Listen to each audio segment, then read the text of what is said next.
laro ng laro. May kosa mas matindi pas. Mike? Mike?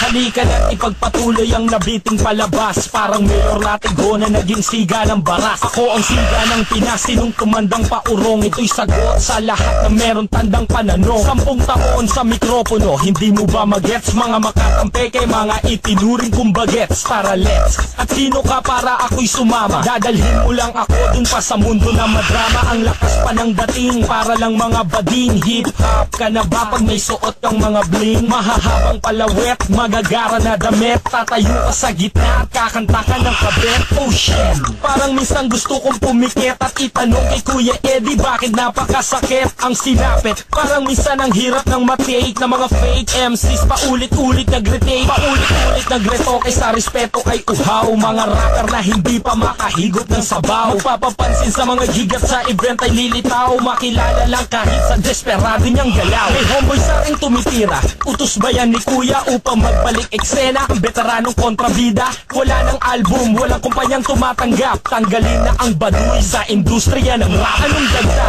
Sa akin walang dagtang nakakalason, meron dila na pag pumutok ay parang Smith & Wesson. Tatagos sa iyong balat kapag ako ang nagsulat. Diyan ka lamang magaling sa mga baklang pamagat. Oo, lumalabas sa TV, syempre aastang sikat. Titulong ka ba doyan? Sige, wala kang katapat. Sige, suluhin mong lahat. Nonsense, i-disregard. Nominado ang pangalan sa sariling rap award.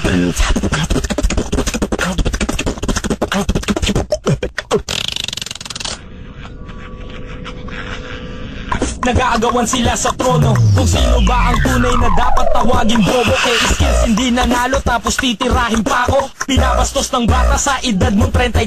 Alam kong kilala mo ko mula sa simulat sa pool. Isang tunay na aso na walang tigil sa pagkahon. Noon pa lang alam ko na merong plastic ang mundo. Tanong mo man sa amo mo, wala nang homeboy sa tondo. Merong 3 estupido pero sagad naman sa hangin. 8 taong laos sa makatuwid, wala nang asim. Isa lang ang nagdala sa kuta, di pa nasalba. Mata mo lang ang walang ratay, ang sayo'y nagpatumba. Inglesero sa Pinas, utal-utal kung magbigas. Ang kayabangan sa katawan kumalat na parang tigdas. Ako pa rin ang uling alas kahit ikaw ang puminta. Hindi ka uubra sa mga isinulat kong kanta. Dahil sa sitwasyon na to, kailangan kong magkomento sa mga anay na sumisira sa aking departamento. Baka sakaling umangat, ipasuot mo sa sikat ang produkto ng isang nagpi-feeling alamat. Minsan lamang bumuga, ang dami pang tinatamaan. Galingan nyo naman kung kayo'y hamon ng digmaan. Isang mahusay na makata na wala sa kabila. Kailangan pa ba akong magyabang? Mahirap nang magsalita.